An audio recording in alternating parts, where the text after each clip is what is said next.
네, 오늘은 창세기 25장 19절에서 34절 함께 하겠습니다. 제목은 야곱은 안전이 아니고 완전한 사람이라는 제목으로 함께 하겠습니다. 제목 이상하죠, 그죠, 여러분? 야곱은 완전한 사람이라.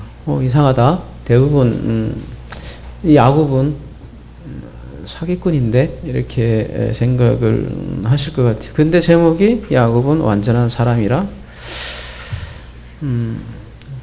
왜 이렇게 했을까요, 제가? 성경이 그렇게 되어 있기 때문이죠. 그래서 성경에서 그렇다는데 누가 토로를 달 수 있겠습니까? 그래서 오늘은 그 야곱의 명예회복의 날이 될 것입니다. 여러분에게 있어서는요, 그죠? 야곱이 저한테 아마 되게 고마워할 거예요, 그죠? 야, 재훈아 고맙다, 이럴 거예요. 대부분 야곱은 사기꾼으로 알고 있는데, 명예회복을. 그래서 히브리서에서도 보면, 그런 내용이 나와요. 히브리서에 보면요, 그 믿음의 성도들이 나와야 아브라함도 온전해진다, 이런 말이 나와요. 왜냐하면 그 아브라함을 아브라함으로 제대로 얘기해 주지 못하게 되면 그 아브라함은 그 성도들에게 죽어 있는 거예요. 그죠? 아브라함이 아브라함으로 우리에게 실질적으로 그 아브라함이 우리에게 살아있을 때 우리에게 역사하는 거지. 그렇지 않으면 아브라함은 죽어 있는 거라고. 야곱도 마찬가지라는 거예요. 그냥 사기꾼으로만 알고 있으면 야곱은 죽어 있는 거예요, 실상은. 근데 야곱이 야곱으로서 일었을 때는 그가 살아서 우리와 함께하고 우리에게 역사를 한다는 거죠. 그러니까 재훈아 고맙다, 이 얘기는 맞는 얘기죠. 왜 그런가 한번 살펴봅시다. 창세기 25장 19절. 아브라함의 아들 이삭의 족보는 이러하니라. 아브라함이 이삭을 낳고. 창세기 25장 19절은 예레 톨레도트로 시작을 합니다. 그래서 새로운 톨레도트가 시작이 되는데, 창세기에는 톨레도트가 10개의 톨레도트로 되어 있다고 했죠. 근데 톨레도트라는 뜻은 이 톨레도트가 야라드에서 나온 건데요. 야라드라는 거는 뭘 낳다. 그래서 성경은 뭘 낳는 얘기예요. 뭘요? 아들을 낳는 이야기라는 거죠. 그러니까 또 하나의 아들 낳는 스토리가 오늘 전개되겠구나, 우리가 알 수 있겠죠. 그럼 여기서 질문을 하나 해봅시다. 이삭은 야곱을 몇 살에 낳았죠? 에서와 야곱 쌍둥이네요. 에서와 야곱을 낳았는데 몇 살에 낳았을까요?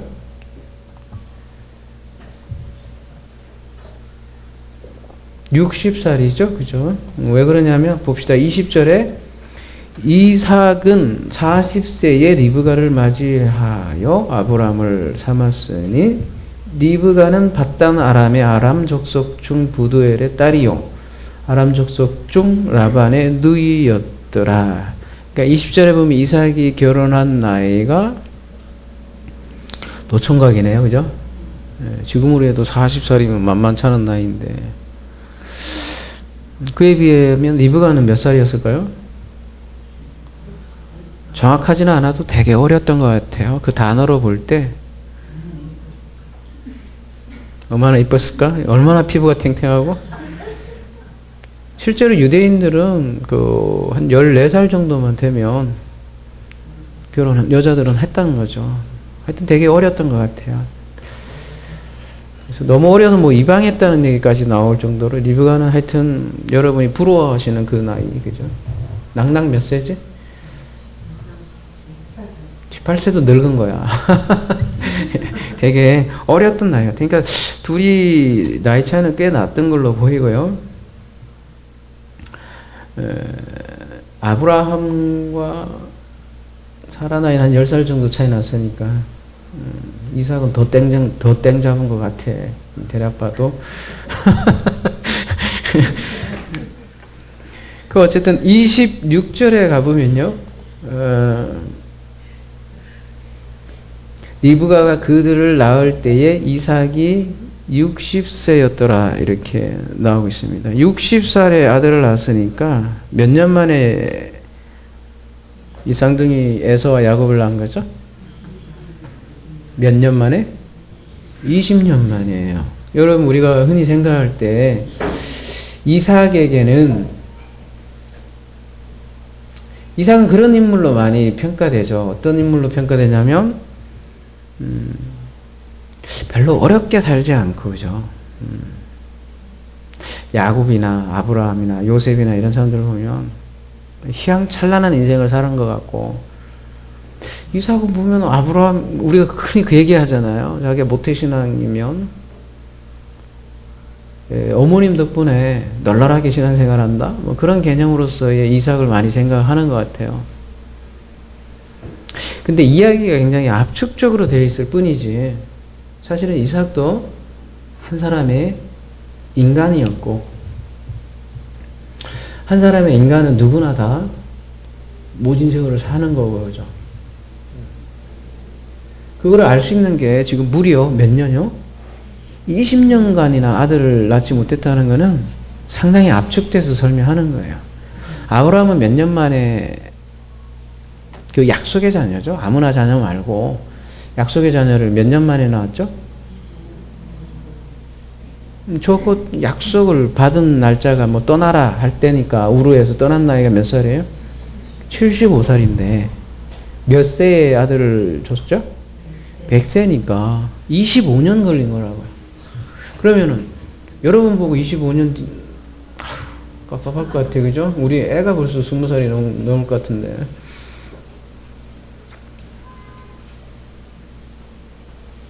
그 참 이상하게 그 하나님이 약속하신 자녀, 그러니까 약속의 자녀는 굉장히 늦게 나요. 그에 비해서 뭐 종의 아들이 있죠. 아니면 약속이 없는 아들은 어때요? 쑥쑥 잘나. 굉장히 약속의 자녀들은 힘들게 낳는다는 거죠.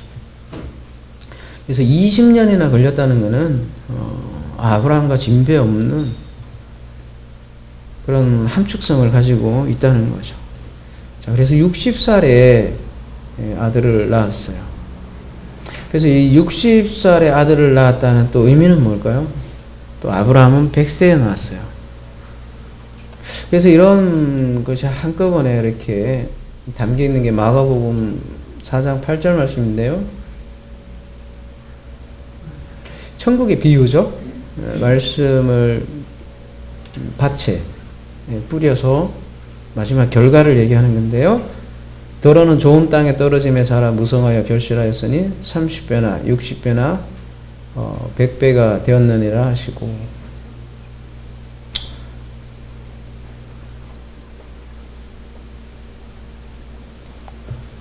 또 이 말씀을 어떤 분들은 뭐 만배나 축복 받으시고 이런 쪽으로 적용을 하지만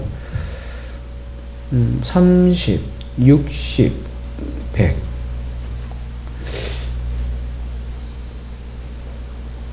30배, 80배, 160배 뭐 이렇게 표현할 수도 있는데 30, 60, 100 왜 이렇게 얘기했을까요? 그게 오늘 이삭과도 관련이 있다고 보여집니다. 무성하게 결실하였다는 것은 열매잖아요. 그러니까 30, 60, 100 우리는 이제 따블 뭐 숫자적인 양적 팽창 증가 이런 걸로만 생각을 하지만 질적인 개념이 이게 천국 비유라고 했어요. 천국이라는 건 아들 낳는 톨레드트 작업인데 그 30으로 60으로 100으로 만든다는 건데요. 뭐 30 하면 여러분 가장 생각나는 게 뭐가 있죠? 30. 응? 예수님의 공생애가 시작하는 나이기도 하고. 60은요? 환갑 생각나시죠? 그죠? 환갑이 뭐예요? 환갑. 환자가 무슨 환자예요? 다시 이렇게 돌아가는 거죠? 뭘로요? 갑으로. 그럼 갑으로 돌아간다는 갑으로 돌아간다는 게 뭐예요? 환갑, 갑을병정, 뭐지? 신유술에 뭐 그런 식으로 돌아가는 12갑자. 갑으로 돌아가는 거예요. 근데 12 곱하기 5 하면 60이 되거든요. 그래서 한 바퀴 인생을 뜻하는 거거든요. 그래서 한갑하면 다시 생을 사는 거예요. 얼마나 축하할 일이에요. 그죠? 그래서 한갑잔치를 했는데 요즘은 한갑잔치를 하면 어때요? 욕먹어. 한 바퀴 더 돌아야 돼. 72? 그래도 욕먹어. 너무 적어. 80은 돼야 이제 좀 뭐 어른 됐다 이렇게 얘기하는지 모르겠는데 아무튼 한갑도 그런 의미가 있는 것 같고요. 100은요? 아브라함이 이삭을 낳은 나이가 100이라는 거죠. 그래서 이게 천국 비유인데요. 말씀이 뿌려져서 30으로 60으로 100으로 열매를 맺는다. 이게 하나님 나라라고요. 천국이라고요. 그러니까 60은 말하자면 열매의 숫자라고 이렇게 할 수 있고, 근데 그 열매를 어떻게 맺느냐라는 것이 오늘 본문에서 말하는 바죠. 어떻게 그 열매를 맺어요? 창세기 25장 21절. 이삭이 그의 아내가 임신하지 못함으로 불임한 거죠. 그를 위하여 여호와께 어떻게 했대요? 간구하매. 여호와께서 그의 간구를 들으셨으므로 그의 아내 리브가가 임신하였더니. 한나의 기도도 마찬가지죠. 한나가 이제 불임을 했어요. 기도했어요. 그러니까 아이를 주죠. 그래서 그런 기도의 장면을 보고 또 어떻게 적응을 하죠? 야, 나도 간절히 기도하면 아이를 준다. 그렇게 해서 그렇게 적용을 많이 하지만 한나는 그 아이를 얻는 과정을 통해서 무엇을 깨달았죠? 그 사무엘이죠. 사무엘상에 보면 하나님하고 둘이 정을 통했다 이런 얘기가 나와요. 하나님의 마음을 완전히 깊이 알았다 이런 말이 나와요. 그래서 사무엘을 바치잖아요.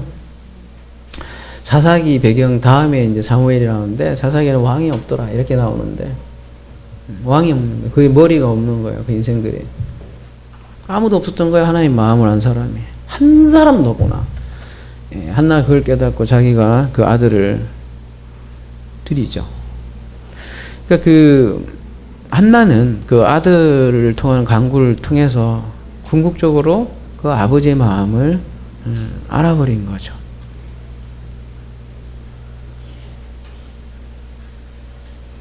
이삭도 마찬가지예요. 그 불임이라는 과정을 통해서 기도를 하게 됐고 그 기도를 통해서 그 하나님의 소원, 그 뜻을 아는 게 기도 응답이라고 그랬어요.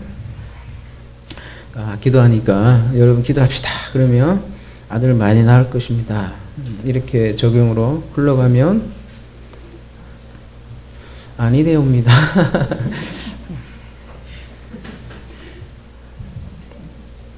이삭이 강구해서 지금 자식을 줬어요. 주된 포인트는 뭐냐? 톨레도트는 하나님이 이루어 가신다는 것을 단적으로 보여주는 그림이죠. 하나님의 언약의 성취는 하나님이 일하신다라는 메시지를 우리에게 주는 거고요. 그 아들들이 22절 그의 태 속에서 서로 싸우는지라 그가 이르되 이럴 경우에는 내가 어찌할꼬 하고 가서 여호와께 묻자온대 엄마 그 기도했더니 어때요? 뱃속에 잉태를 했는데 누가요? 쌍둥이를 임신을 했네. 그래서 뱃속에서 둘이 허구한 날 싸우네. 여러분 아기 하나 있어도 이렇게 이렇게 발로 이렇게 참 배가 볼록 나오고 막 그러잖아요, 그죠? 둘이 있으니까 막 이렇게 볼록볼록 나왔나 봐. 그래서 하나님께 이제 물어봤나 봐요. 그랬더니 뭐라고 그러세요? 23절에 여호와께서 그에게 이르시되 두 국민이 내 태정에 있구나. 두 민족이 내 복중에서 나누이리라. 이 족속이 저 족속보다 강하겠고 큰 자가 어린 자를 섬기리라 하셨더라. 이게 쌍둥이를 줬는데 그냥 준 게 아니라 너무 열심히 기도했더니 따따블로 이렇게 응답했다. 그런 개념이라기보다는 이 임신이라는 과정을 통해서 우리에게 뭔가 주려고 하는 메시지가 있겠네요. 그죠? 그게 아니라면 뭐 아브라함은 왜 이삭 하나만 줬어요? 쌍둥이 안 주고? 그럼 이삭이 믿음이 더 좋았네? 그죠? 따따블로 받았으니까 그런 얘기가 아니라는 거죠. 이 쌍둥이 안에 담긴 메시지가 있기 때문에 이런 기사가 나온다는 거죠. 근데 여기서 중요한 계시가 하나 주어졌는데 약속이죠. 하나님의 중요한 약속, 맹세, 언약이 등장을 하는데 뭐래요? 이 족속이 저보다 강하겠고 큰 자가 어린 자를 섬긴다. 이런 메시지가 나와요. 이게 아주 중요한 성경의 진리의 핵심 중에 핵심인 내용이 여기에 드디어 등장을 하는 건데요. 큰 자가 어린 자를 섬긴다. 큰 자는 누구예요?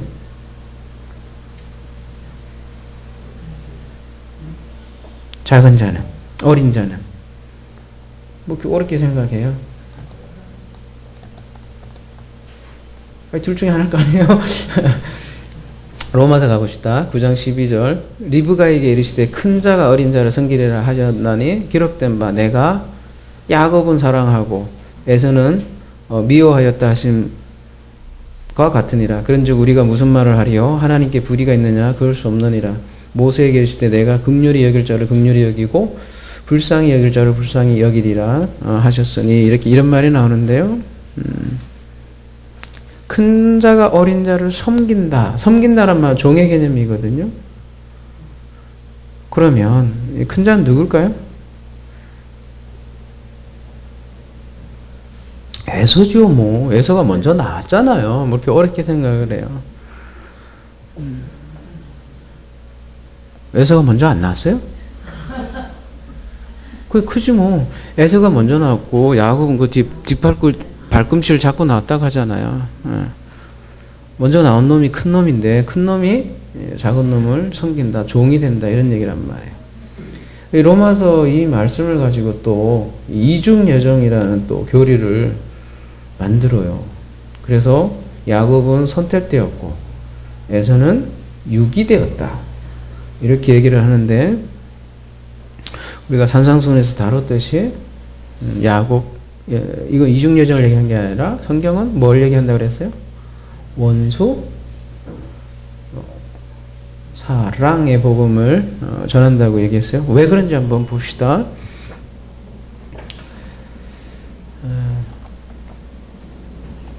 창세기 25장이죠. 24절로 그 해상 기한이 천즉 태에 쌍둥이가 있었는데 이 쌍둥이라는 이 단어가요. 참 이게 의미가 또 있는 단어인데요. 24절 봅시다. 말레로 시작하네요. 우리 창세기 1장에 본 거죠? 뭐예요? 여기 보면 생육하고 뭐 번성하라 이렇게 했을 때 나오는 충만해라 그죠? 말레인데 거기에 등장하는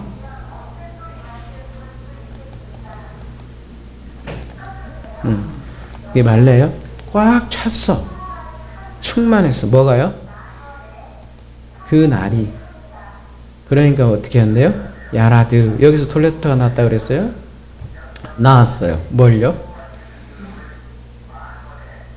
쌍둥이라고요. 쌍둥이. 타옴이라고 되어 있는데 이 타옴이 8382번에서 유래했다고 되어 있네요. 뭐예요? 뭐 무슨 뜻이에요? 완성하다 혹은 한 쌍이 되다. 이게 타옴이에요. 그래서 성경에서 이 완성 개념은 뭐냐면 쌍이 되는 거예요.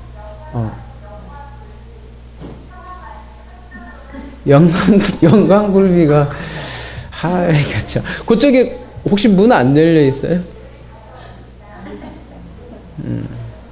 영광굴비가 완성이 아니라,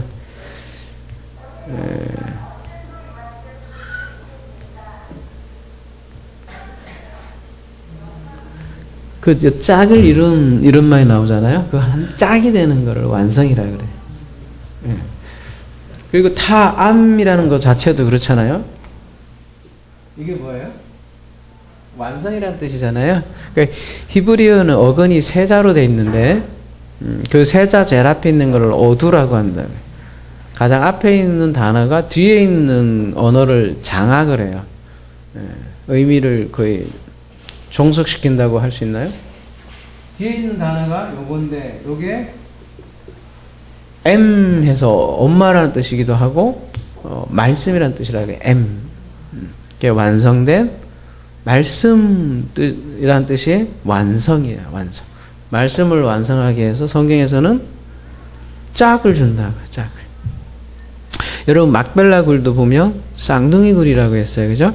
막벨라 굴을 우리가 다룰 때 그래서 막벨라 굴에는 죽음과 부활이라는 그 쌍둥이 메시지가 있다 이렇게 다루었잖아요. 그래서 이런 쌍둥이를 준 거는 우리가 요즘 계속 다루는 두 증인 있죠. 그 두 증인의 복음을 알려주기 위해서 이 쌍둥이가 있는 거라. 그래서 두 겹을 줘요. 창세기 1장에도 보면 둘째 날에 아랫물과 인물에 두 증인을 줘요. 하늘과 땅이라는 두 증인을 이렇게 주고요. 그래서 마태복음 19장 30절에도 그런 맥락으로 이해하셔도 돼요. 그러나 먼저 된 자가 나중되고 나중된 자가 먼저 될 자가 많으리라 이런 말씀을 하셨는데요. 말하자면 먼저 된 자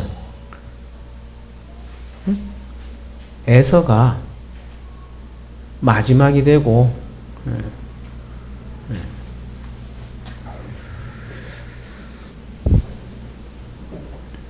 이 관계는 이스마엘과 이삭 관계도 마찬가지예요.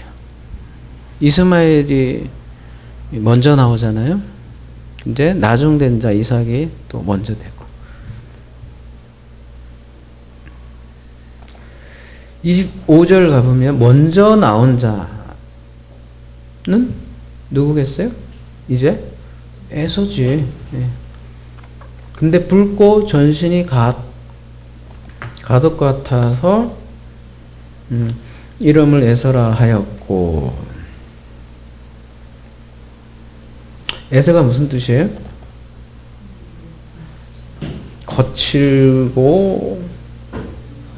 거칠다 이런 뜻인데 이게 털 많은 뜻 그런 뜻이에요. 거칠어 터프가이야.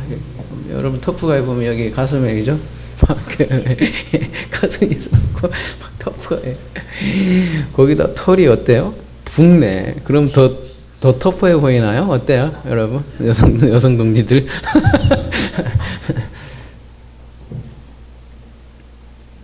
터프가이처럼 보이죠, 그죠?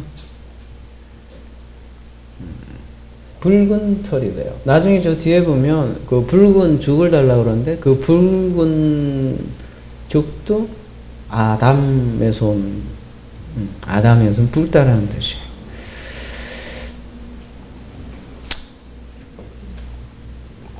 여러분, 이 132번이 아담에서 유래한 건데 아담은 많이 본 거죠. 뭐예요? 붉어지다, 붉다라는 뜻인데 이 사람 이름은 뭐예요? 아담. 네, 아담. 창세기 2장에 나오는 바로 그 아담도 이 아담이 붉다라는 뜻이에요.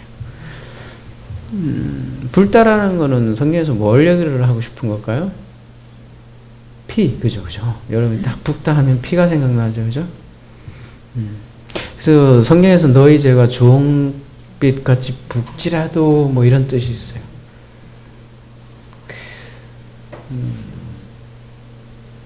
그래서 에서가 터프가 가슴에 털난 뭐 붉은 털난 터프가이다 이런 말을 성경에서는 하고 싶다는 기보다는 그 중빛같이 붉은 죄, 그 죄인의 표상으로 등장을 한다는 거예요. 그게 먼저 나온 자고 성경에서는 그거를 또 장자라고 하고 장자는 죽어야 돼. 자꾸 장자를 죽여요. 그래서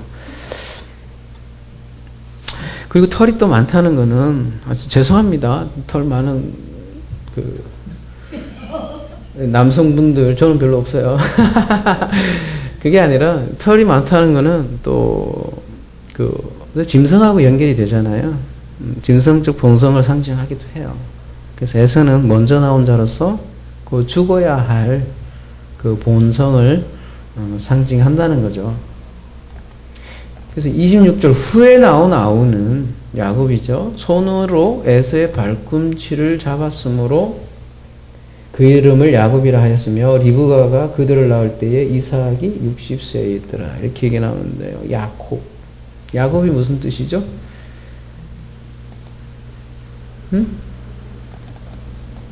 발꿈치를 잡음으로 그 이름을 셈을 야곱이라고 한다고 하는데 뭐예요? 발꿈치를 잡는 자, 즉 사취하는 자 이렇게 나오는데 사취하는 자가 뭐예요?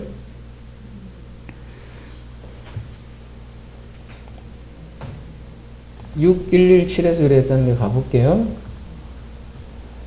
아카브라고 되어 있는데 6119번에서 요리한 명사니까 또 가볼게요.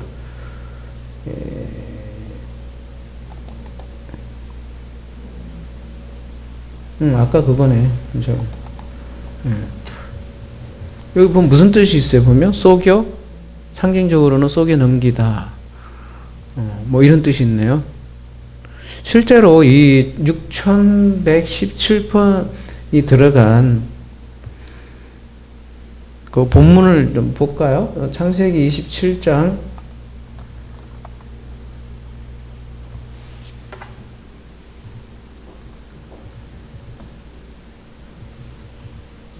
36절에 가보면 에서가 가로되 그의 이름을 야곱이라 함이 합당치 아니하냐.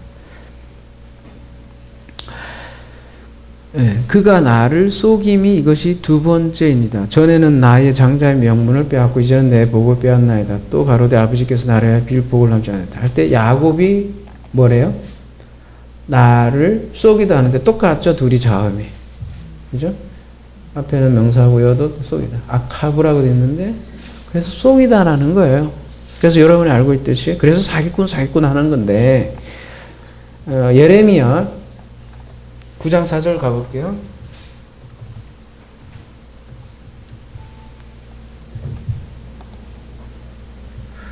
원어에는 3절로 나오는데요. 자, 각기 이웃을 상기하면 아무 형제든지 믿지 말라. 형제마다 온전히 속이며 이웃마다 다니며 비방합니다. 이렇게 되어 있는데 온전히 속이다는 게 뭐예요? 아카브 두 개가 이렇게 겹쳐서 사용되죠. 무트 타무트처럼 강조하는 거라고 그죠. 그래서 온전히 속인다 이렇게 번역을 했는데 자 무슨 뜻이에요?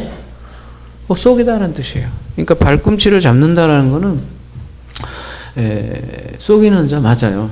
그래서 이름을 야곱이라고 줬단 말이에요. 속이는 자인데 어떻게 완전한 사람이다 또 이런 얘기를 할 수 있는가? 질문을 하지 않을 수가 없죠. 여러분이죠. 속에서 막 부글부글 하죠. 왜 그런가 한번 더 보자고 계속.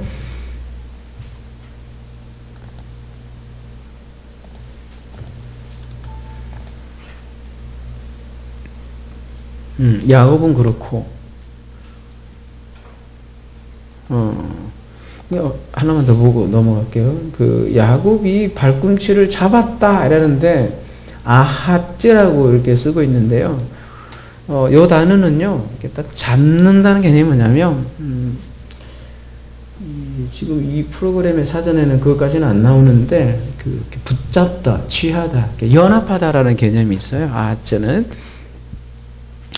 그러니까 야곱하고 에서가 말하자면 쌍둥이로 서로 착 달라붙어 있어서 이렇게 연합되어 있다라는 거예요. 근데 에서는 누구예요? 지금 아까 붉은 털 뭐 이런 거 죄인을 상징하는 그 에서하고 그 죄인의 발꿈치를 잡은 야곱, 속이는 자로 등장하는 그 야곱, 둘이가 연합되어 있다고요. 그 메시지가 뭘까요? 그리고 에서가 야곱을 섬긴다는 또 그거에 담긴 이 쌍둥이 복음의 비밀은 뭘까요? 자꾸 질문하고 답은 하네. 그 다음 가봅시다. 27절 그 아들이 장생함에 에서는 익숙한 사냥꾼인고로 들사람이 되고 야곱은 종용한 사람인고로. 종용이 뭐지? 개역개정은 조용한 사람으로 돼 있어요. 사람인고로 장막에 거하니. 28절까지 볼게요. 이삭은 에서의 사냥한 고기를 좋아하므로 그를 사랑하고 리브가는 야곱을 사랑하였더라. 어때요? 맞잖아. 애굽은 터프가 맞잖아. 터프해서 힘도 좋아. 이놈은 힘도 좋아갖고 그냥 싸돌아다녀. 어디로? 들에 가서 사냥을 잘해. 그래갖고 고기를 탁 사냥을 해갖고 아버지한테 고기를 탁 갖다 주니까 이삭은 뿅 간 거야. 이야, 이놈이 내 장자네. 그래, 너 내 아들. 그에 비해 야곱은 어때? 조용한 사람이라고 번역되어 있으니까 어때요? 그리고 또 어디에 거한대요? 장막에 거한대. 그러니까 집에 거한 거라 이렇게 생각을 하죠. 조용해. 남자 새끼가. 조용하고 집 안에 틀어박혀 있어갖고 어떻게 해요? 리브가가 야곱을 사랑한대. 둘이 콩닥콩닥콩닥 뭐 이렇게 딸내미처럼 뭐 이렇게 둘이 얘기하나 어쩌나 둘이 친한 거야. 그러니까 딱 보면 야곱은 마마보이처럼 생긴 거라고 우리 생각을 하잖아요, 그죠? 저는 터프가 이거 그죠? 누구지 그 연예인?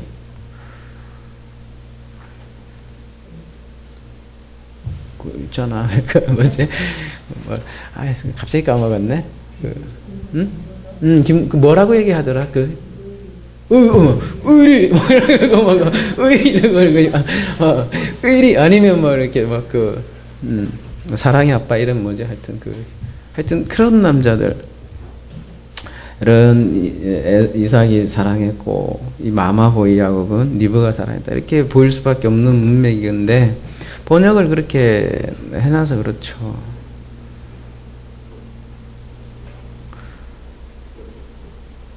그래서 이 본문에서 우리가 야곱이 명예가 회복되어야 된다는 말을 제가 자꾸 하는 거고요. 여러분, 에서는 근데 성경에서는 힘세고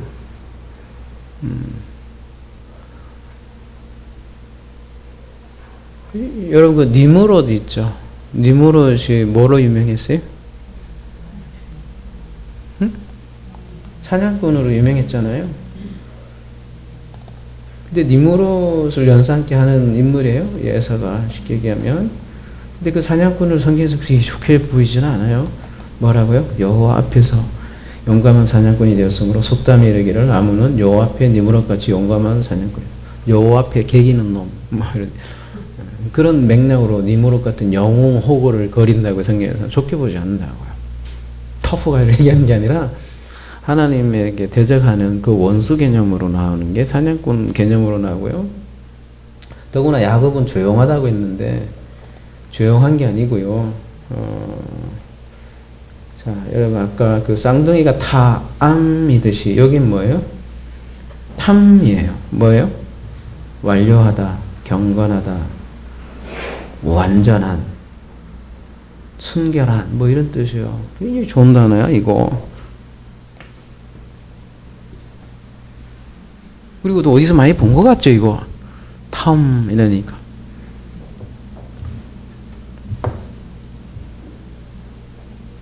(8552번에서) 유래했다고 하는데 뭐예요? 탐함. 뭐 해봐야 같네. 뭐 다 사촌 이웃 사촌이네, 그죠? 다 비슷비슷하잖아요. 탐함이든 뭐 탐이든 다암이든, 그죠? 무슨 뜻이에요?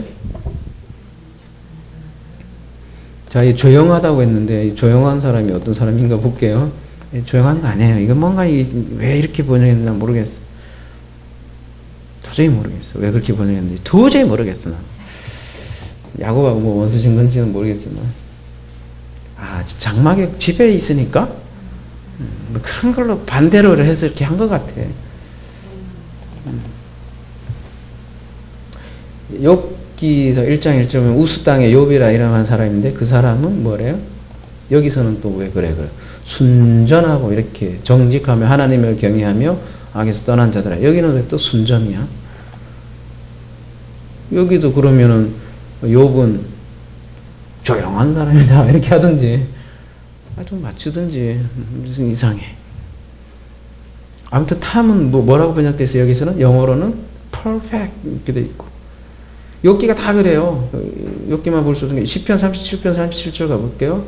완전한 사람을 살피고, 여긴 또 완전하대요. 조용한 사람을 살피는 게 아니고 정직한 자를 볼지어다 이렇게 얘기하고 있고, 시편 64편 5절은 뭐라고 돼 있어요? 숨은 곳에서 완전한 자를 쏘려 하다가, 여기는 또 완전으로 이렇게 번역이 되어 있네요. 그러니까 탐은 온전한, 완전한 뜻이에요. 사기꾼으로만 알고 있는 야곱이 성경에서는 또 완전하다고 그래요.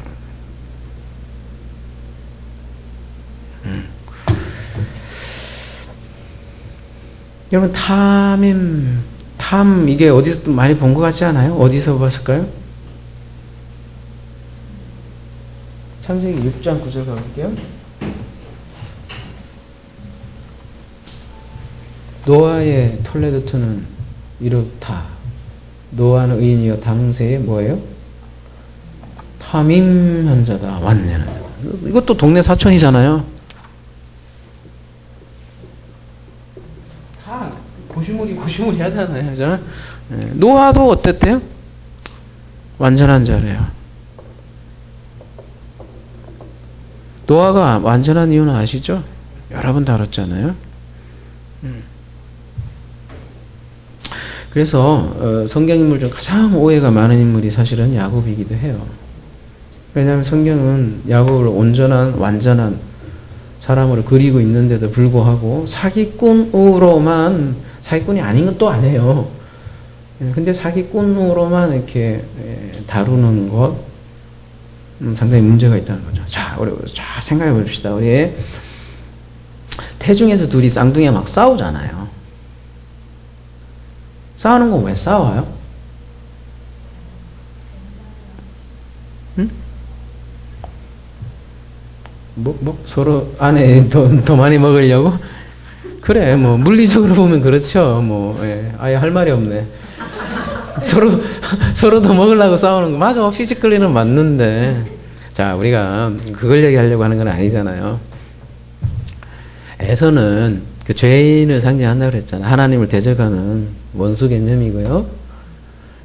근데 그 하나님과 대적하는 반대쪽에 계속 싸운다는 거는 뭘 뜻하는 거예요? 야곱은 에서와 대척점에 있다는 거예요. 응? 하나님 대적하는 자하고 싸우는 거는 하나님 편이라고요. 그래서 서로 계속 싸워. 그 야곱을 우리가 진지하게 생각해야 돼요. 에서가 장자고 옛사람을 상징한 그렇게 옛사람으로 보여진다면 그거하고 반대해서 이렇게 싸운다는 거는 다른 편에 있다는 거고, 에서는 장자예요. 장자라는 건 뭐예요? 아들의 개념의 가장 주된 메타포는 성경의 상속권이라고요. 그죠? 부부관계는 사랑일 거고요. 그죠?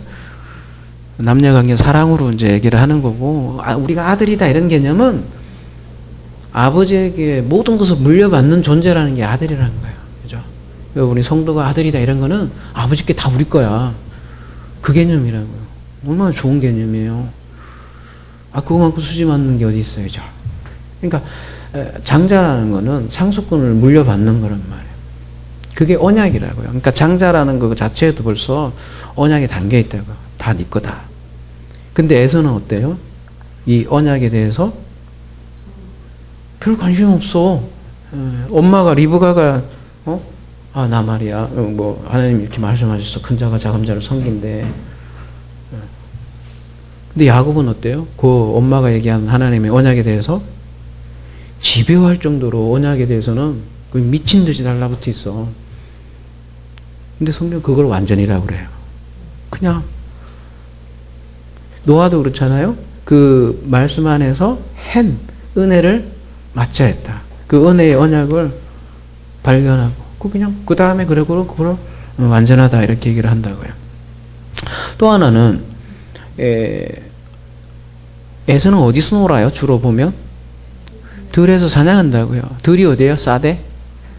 광야를 상징을 한다는 거죠. 그에 비해서 야곱은 어디에 있어요? 장막. 장막에 있어서 엄마하고 짝짝꿍 하고 있다고 그런 개념이 아니라 아브라함도 보면 장막 앞에 있다가 천사를 맞이하고요. 롯은요? 성문 앞에 앉아있다고. 달라요, 둘이. 성경에서 장막에 거한다는 것은 성전 개념이라고요. 그래서 광야에서 먹을 걸 사냥하는 그 니무롯과 같은 존재인 에서와 야곱은 말하자면 장막에 지성서의 그 말씀을 지금 묵상하는 자로 등장을 하는 거예요. 그런 면에서라면 조용한 것도 맞지 뭐죠? 묵상하는 거니까. 보세요. 이 속이는 자라는 뜻을 가지고 있어요. 야곱은. 사기꾼 맞아요. 뭐 속이는 건 맞는데 그것도 완전한 자래요. 왜 그러냐? 또 한번 살펴봅시다. 다음에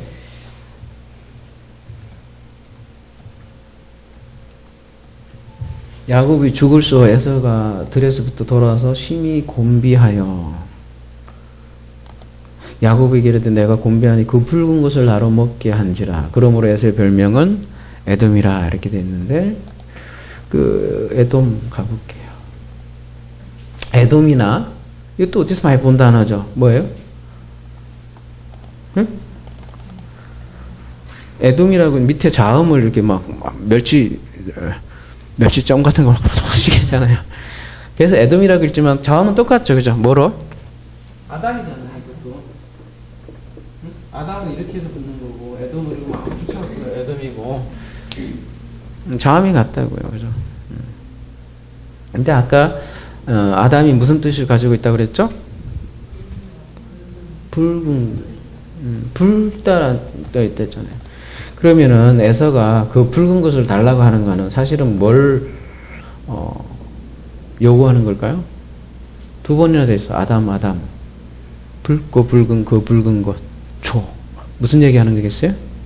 뭐를 떠올려요? 여러분 팥죽이라고 알고 있죠? 팥죽일까요? 아마 팥이 여러분 어떻게 생겼어요? 팥죽? 빨갛죠. 그리고 이렇게 딱 이런 색깔 비슷한 거잖아요. 그래서 그거 달라고 했으니까 이제 팥죽으로 생각하는데 성경에서 말하고자 하는 거는 그 붉은 피를 상징해요. 피 달라는 거예요. 피. 그 니무롯이 사냥을 좋아하잖아요. 피를 부른 그 사냥. 피를 요구하는 거라고 지금. 그래서 잠언에서도 이런 말씀이 있어요. 그래서 잠언 29장 10절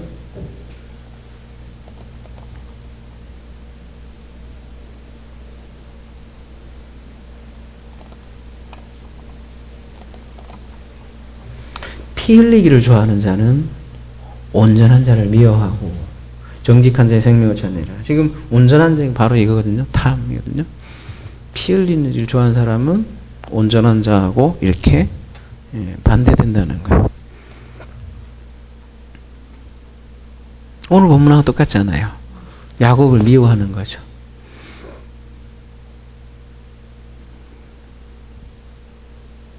붉은 죽이에요. 팥죽이라고 하지만 여러분 야곱은 잘 생각해 보세요. 에서가 그 양식을 요구했다는 것은 뭐를 소중히 한 거예요? 여러분 약속이 보여요? 안 보이잖아요. 하나님의 언약 약속은 안 보이잖아요. 근데 피 죽은 약이 보이는 거거든요. 식약에서 에서는 그 보이는 떡을 좋아한 거고 보이지 않는 생명의 떡은 몰라보는 거야.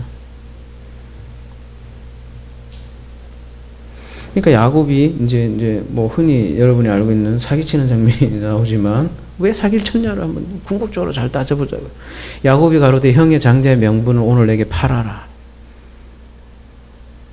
왜 장자의 명분을 팔래 야곱은? 왜요? 아니 그걸 얼마나 쟁취하고 싶었으면 팔려고 했겠냐고요. 쉽게 얘기해서.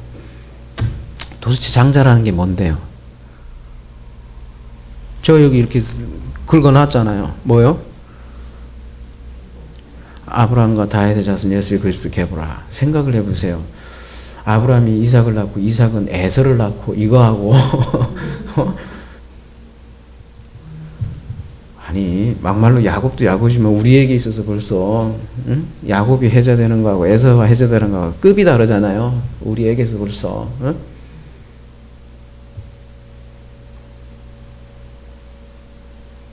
아브라함이 이삭을 낳고 이삭은 야곱을 낳아버렸어요. 큰일 나버렸어. 이거 분명히 얘가 먼저 장자인데 그죠? 차자인 야곱이 여기 딱 차지했네. 뭐에?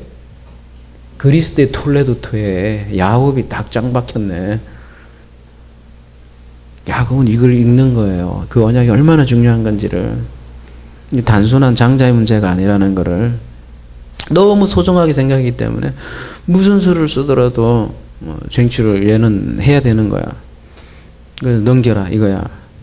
그런데 그에 비해서 우리 에서님은 어때요?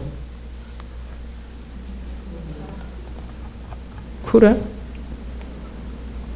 에서가 이러대. 내가 죽게 됐으니 이 장자 명분이 내게 무슨 유익하리요? 너 먹고 떨어져. 그리고 자기가 나중에 받으면 될 거 아니야, 그죠? 뭐 문서로 했어? 뭐 어쩌요? 가볍게 취급한 거예요. 그러니까 33절에 야곱이 이르되 오늘 내게 맹세하라. 에서가 맹세하고 장자의 명분을 야곱에게 판지라.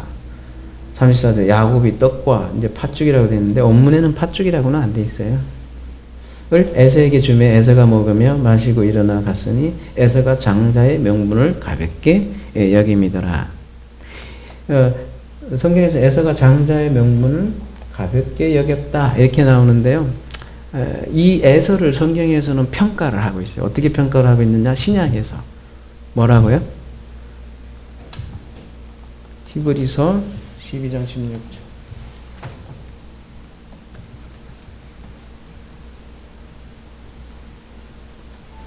음행하는 자와 혹 한 그릇 식물을 위하여 장자의 명분을 판 에서와 같이 음행한 자로 취급을 해버려요. 그리고 그를 뭐라고 그래요? 망령된 자라고 그래요. 근데 이 망령된 자란 뜻이 뭐예요? 베벨러스인데 밑에 보면 문지방에서 유래했다고 되어 있는데요. 그런 거예요. 옛날에 문지방 밟지 말라고 하잖아요. 재수 없다고. 근데 문지방을 밟는다는 거는 그냥 집 밟는 거예요. 그런 개념이라고요. 말하자면 이 망령된 자란 건 하나님의 언약을 짓밟는 거라고요. 그렇게 가볍게 여긴다는 게 이제 히브리어로는 홀로 이렇게 표현이 되는 건데 홀은 그 레이기에서 보면 속되다 이런 뜻이에요. 레이기 가볼게요. 레이기 10장 10절 가볼게요. 그래야 너희가 거룩하고 속된 것을 분별하고 부정하고 정한 것을 분별하고 이게 속되다 이렇게 표현을 하고 있어요. 그에 비해 야곱은 그럼 온전한 사람이란 건 뭐겠어요? 거룩한 사람이라고 이렇게 거리고 있다고요.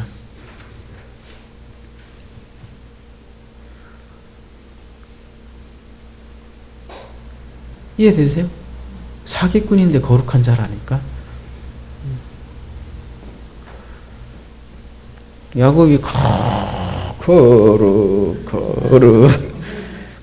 떠나서 거룩이 아니라 그 하나님의 뜻을 아는 거야. 그래서 그 하나님의 언약을 잡으려고 온갖 추접한 짓을 해도 그 언약 때문에 거룩한 거야, 그냥. 이게 쉽게 얘기하면 거룩한 속임이라는 개념도 성경에는 있는데요. 거룩한 속임이라고 해도 되나? 이 둘이가 좀 배치가 되는 것 같은데, 예를 들면요. 자, 출애굽기로 한번 가봅시다. 그 히브리 산파들이 아이를 보호해요. 그래서 누구를 속여요? 바로의 명령을 어겨요. 속여요. 그죠? 그 다음에 출애굽기 2장의 모세의 어머니도 보면 속여. 그 다음에 여호수아로 건너가면 2장에 가보면 기생 라합이 어떻게 보면 동족을 팔아먹는 거잖아요. 속여. 그 다음에 사사기 4장에 가보면 그 야엘이라는 여인이 그 시스라를 죽이는데 속에서 장막에 불려드리고 말뚝으로 그냥 탁 대모습 탁 이렇게 속여 죽여. 근데 이러한 여인들을 성경에서는 뭐라고 얘기를 해요? 야, 이 사기꾼들아 이렇게 얘기하지 않고 축복을 해요. 출애굽기 1장 가볼게요. 하나님 그 산파들에게 은혜를 베푸시니 그 백성은 번성하고 매우 강해지니라. 산파들에게 축복을 하고. 야고보서 2장 25절에 기생 라합에 대해서는 어떻게 평가를 하고 있냐면, 또 이와 같이 기생 라합이 사자들을 접대하여 다른 길로 나아갈 때 행함으로 의롭다 시험받지 않느냐.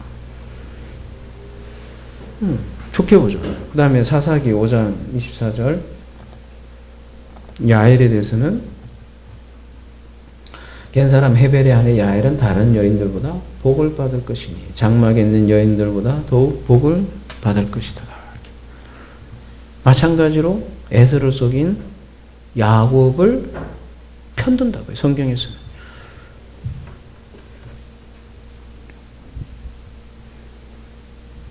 그러니까 오늘 본문의 요점은 야곱은 어때요? 언약을 지켰고, 그거를 신약적 용어로 하면 테레오했고, 수호하고, 언약을 수호한. 근데 에서는 야곱을 어떻게 해요? 언약을 가볍게 여겼다. 이렇게 얘기를 하고 있어요. 거기서 갈려버린 거예요. 그럼 이삭은 뭐야? 그런 질문을 우리가 할 수밖에 없잖아요. 이삭은 보통 뭐래요? 그리스도의 모형이라며. 그죠? 응? 근데 여기서는 또 어떻게 나와요? 이 털 많은 또 에서, 용감한 씩씩한 에서 편드네? 그럼 이거 어떻게 이해해야 돼요? 그리스도를 상징한다며. 그래서 우리가 다 성경에서는 항상 이게, 두 가지를 동시에 봐야 돼요. 우리를 또 인간을 잘 보여주는 또 인물이기도 해요, 에서가. 뒤에 가보면 에서가 눈이 어두워지고요. 그죠? 그 언약을 잘 무지한 그런 개념으로 등장을 한다고요. 그러니까 에서하고 둘이 연합되어 있는 그 에서의 속성을 이삭도 대변하는 인물로 이렇게 등장을 해요. 분명히 이 약속은 리브가가 받았어요. 큰 자가 작은 자를 섬기라. 그래서 리브가는 굉장히 그 언약에 대해서 야곱과 같이 소중히 여기고, 또 야곱과 둘이 이제 나중에 짜잖아요. 그죠? 리브가가 여러분 무슨 뜻이라고 그랬어요? 뜻이라기보다는 언어 유의가 담겨 있는데, 리브가라는 뜻 자체에 여러분 복이라는 게 바라크잖아요. 베이트하고 레시가 이렇게 들어가 있는데, 리브가 뭐 이런 식으로 아브라함 할 때도 아브라함 뭐 이런 식으로 해서 이게 계속 복하고 연결되어 있는 거라고. 그래서 흔히 리브가를 남자 아브라함이라고도 얘기를 해요. 남자 아브라함. 아니 젊은 처자가 고향 떠나자 이러니까 어떻게 해요? 대빵 떠나버려 그냥. 많은 면에서 아브라함과 닮았다고 리브가가. 굉장히 언약을 소중히 여겼던 리브가고요. 그래서 야곱을 또 사랑했고. 자, 다시 한번 우리가 그래서 이제 오늘 본문을 대략 다 살펴봤는데, 신약에서 다시 평가를 하잖아요. 로마서 9장 13절. 다시 한번 이 말씀 볼게요. 기록된 바 내가 야곱은 사랑하고 에서는 미워하였다. 이렇게 되는데, 그러면 원수를 사랑하라고 하신 예수님의 말씀은 뭐예요? 그러면 여기서 내가는 하나님인데 구약의 하나님은 예수님보다 못해? 구약의 하나님은 에서는 미워하고 야곱은 사랑해요? 실제로 이렇게 생각하시는 분들이 많잖아요. 신약의 하나님. 그래서 예전에 영지주의자라는 사람들 데미우르고스라고 해서 신 또 하나를 상정을 하잖아요. 악한 신이 있고 선한 신이 있고, 구약의 신이 바로 그 악한 신이고, 그 악한 신을 그렇게 잘못하면 그렇게 보잖아요.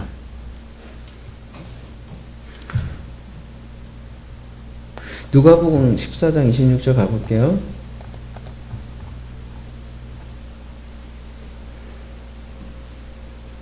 물은 내게 오는 자가 자기 부모와 처자와 형제와 자매와 더욱이 자기 목숨까지 미워하지 아니하면 능히 내 제자가 되지 못하고. 원수 사랑하라며. 근데 부모를 또 미워해? 그래야 제자가 돼? 무슨 말이에요?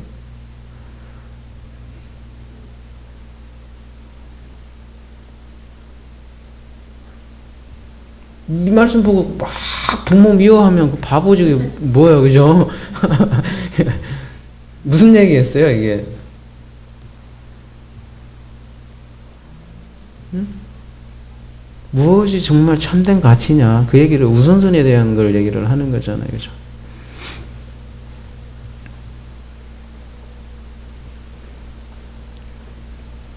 원수를 사랑하라고 하나님께서 말씀을 하시잖아요. 그 원수를 사랑하는 말을 우리가 오늘, 그러니까 말씀의 주제와 연관해서 좀 생각을 해보자면, 아까 욥이 어디 땅에 살았어요? 우스 땅에 살았잖아요. 이 우스가 어딜까요, 여러분? 여러분 흔히 이방 땅이라고 많이 들어보시죠? 근데 우스가 다름이 아니라 에돔 지역이에요. 에돔. 에돔이 뭐예요? 아까 에서 별명이라고 했잖아요. 거기에서 욥이 등장을 한다니까요. 근데 거기에 보면 욥은 온전하고 정직해서 온전했다며. 근데 왜 얻어맞아 또? 욥이 1장 보면 다 개털당하잖아요. 그리고 나중에 보면 뭐래요? 욥이? 내가 하나님 몰랐네. 이렇게 얘기하잖아요. 이제 진짜 알았네? 그리고 끝나잖아요. 온전했다며.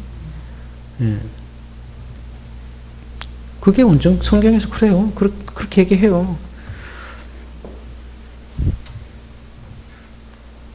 그리고 여러분 그 가나안 땅에 결국은 들어가는 두 명이나 등장을 하죠. 누가 들어가요? 요수아와 갈렙, 이렇게 얘기하죠. 갈렙이 어디 출신이에요? 응? 갈렙이 어디 출신이에요?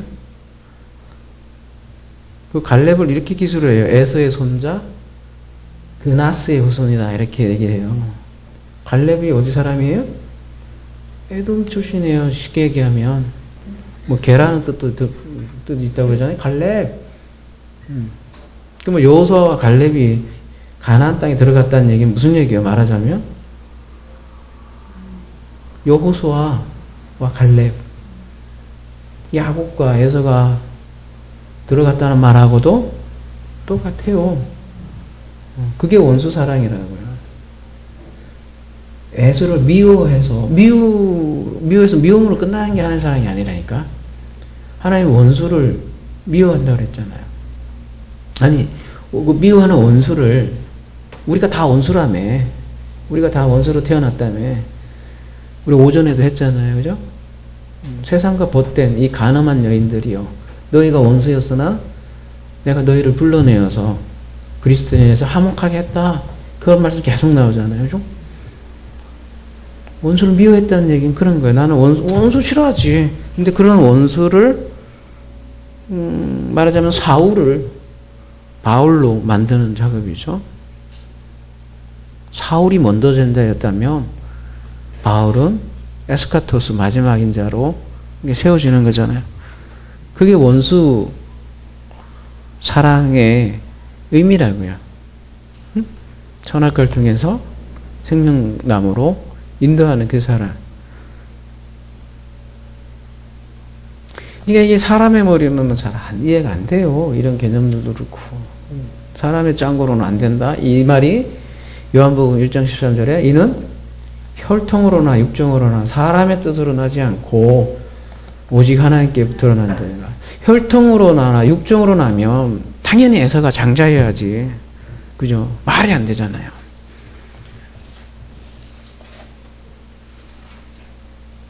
그 혈통으로는 에서가 장자 될지는 모르는데 그리스도의 톨레도토에는 야곱이 딱 들어가 있더라고요. 그걸 뭐라 그래요? 우리 요한복음 강해 때도 그런 거 했죠. 표면적 유대인이 아니요 이면적인 유대인이 유대인이다. 아브라함의 자손도 마찬가지잖아요. 유대인들이 우리 아브라함 자손이야 그랬더니 예수님 뭐래요? 그건 그건 네 생각이지. 그래 육체적으로는 너희들이 아브라함 자손 뭐 이스라엘 정통 후예라고 생각할 줄 모르는데 너희 아비는 누구야? 에라이 마귀야 이놈아. 그게 안 되잖아. 초를 쳐도 아주 너희들은 육신의 자녀일 줄 모르는데 약속의 자녀는 아니야. 그렇게 얘기하잖아요. 그죠?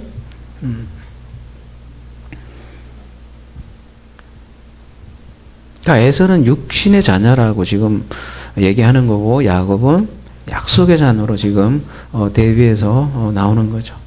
근데 이 히브리에서 보면 그 장자권, 다른 말로 하면 언약, 또 약속, 그리고 그 실체는 뭐예요? 그러니까 그리스도. 예. 그 장자권을 무시한 에서는 음행한 자다, 망령된 자다 이렇게 얘기를 하고 야곱은 근데 장자권을 정말 원했단 말이에요. 하나님의 원함을 안 거죠. 그래서 그거를 기도의 사람이라고 하는 거고 아이테오해요. 야곱 그거 갚으라고. 지독한 사람이에요. 아주. 나중에 씨름까지 해요. 대단한 사람이에요. 근데 성경에서 그걸 의인이라고 한다니까요. 당당해. 아들들은 그 강청한 기도 나오잖아요. 친구는 떡 달라고 당당히 요구한다고요. 그 아브라함도 그렇잖아요. 땡깡 부리잖아요. 50명이냐 서셔냐 땡깡. 그거 의인이라고 합니다. 좀 달라요. 자, 우리 오전에 이 말씀 빨리 했지만 다시 한번 봅시다. 이 오늘 말씀하고 너무 관련이 되기 때문에 여러분 발음이 참 온전하지 않네. 징그러울 만치 이 말씀을 묵상하고 또 묵상해야 돼요. 이 말씀에 뭐가 돼야 된다고? 나이만 드시지 마시고 나이 아멘으로 이게 딱 돼야 너희는 온전이다. 두 가지가 된다고 했잖아요. 너희는 직설법 미래로 온전해질 거야. 선택지가 그 명령형으로 나 있다. 그래서 우리에게 주어진 명령에는 항상 하나님의 약속이 담겨 있는 거예요. 출애굽기 20장에 또 보면 십계명이 전부 다 명령 형태로 되어 있잖아요. 우리 개역 개정에는 원문에는 미알료로 되어 있다고요. 미알료란 뭐라고 그랬어요? 앞에 요도가 붙어 있어서 하나님의 손으로 끌고 가는 거예요. 그죠? 명령해놓고 본인이 끌고 가는 거예요. 명령해놓고 야 이거 안 되네. 내가 지옥이네. 그죠? 아이씨 내가 사탄이네. 내가 하나님을 대적한 내가 사울이었네. 아이씨 나 모세인 줄 알았더니 내가 완악한 내가 바로네. 이걸 깨닫는 것부터 출발한다고. 그치? 그럼 내가 할게. 이게 복음이라고요. 그래요. 그렇게 돼 있어요. 자기가 지옥인지도 모르고 자기가 지옥에 빠져 있는 건지도 모르고 자기가 의인으로 좀 아는 사람에게는 예수가 친구가 안 된다고. 그래서 내가 세리와 창녀에게 친구가 된다고 했지. 고쳐주러 왔다고 그랬지. 잘난 사람은 고쳐주지도 못한다고요. 그냥 냅둬요. 그런 사람은 어떻게 할 수 없어. 그게 바로 이 직설법 미래 디포넌트 동사에 담긴 의미라고요.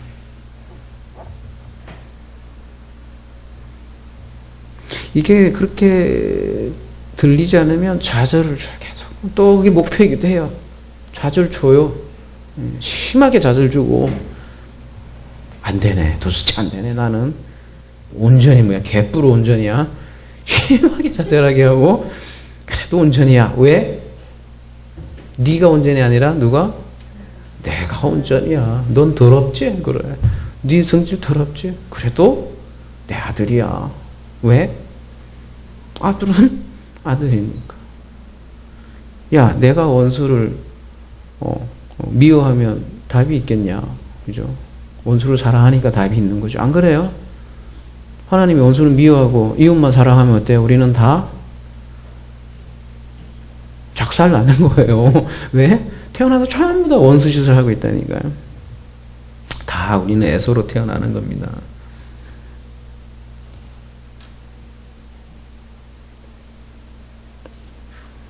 그게 노아예요. 노아도 그렇게 해서 은혜를 맞자 했기 때문에 베아이누 그 말씀에서 그를 온전한 자라고 선언해 주시는 거죠. 그걸 신학적으로는 칭의라고. 의 없어. 없는데 있어. 하나님의 의 때문에. 의야 그냥.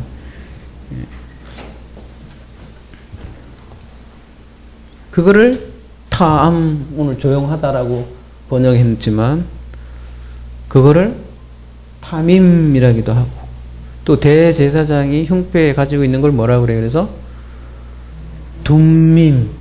그래서 둠밈은 이제 쌍수인데 그죠? 우림 플러스 둠밈 이러잖아요. 우림은 뭐예요? 오르죠. 빛과 짝이 된 쌍들 우림. 탐임은 그 온전과 쌍이 된 온전들. 그 말도 있나? 물 개념이에요. 이게 탐임, 마임이 완성된 물들. 그게 탐임이라고. 그러니까 아들들은 뭐라는 얘기예요? 우림과 둠밈이라고. 쉽게 얘기해서 오늘 누구예요? 주인공인 야곱은 우림과 둠밈이라는 거예요. 그럼 에서는 아니요? 에서는 말하자면 야곱의 과거죠. 장자라고요. 그 장자 죽이고 출애굽한다니까요. 장자는 우리 육신의 혈통을 얘기한다면 차자는 약속의 자녀를 얘기하는 거고 성경에 그거를 거듭났다 이렇게 얘기하는 거고 새로운 피조물이다 이렇게 얘기를 하는 거죠.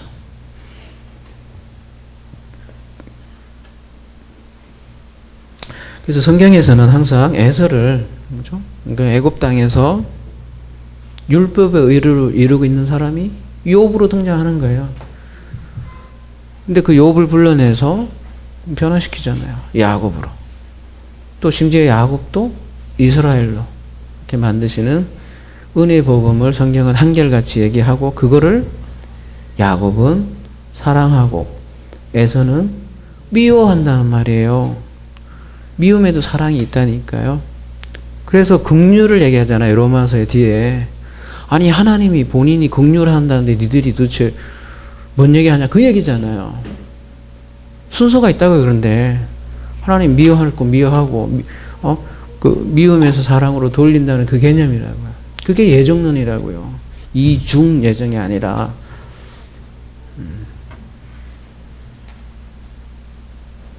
에서는 미워한다는 말은 말하자면 에서가 원수예요. 맞아요. 근데 하나님 뭘요? 원수를 어떻게 해요? 사랑한다고요. 그래서 에서를 야구로 만드는 게 이게 쌍둥이. 아까 이 쌍둥이도 있잖아요. 그죠? 쌍둥이 복음이고 그게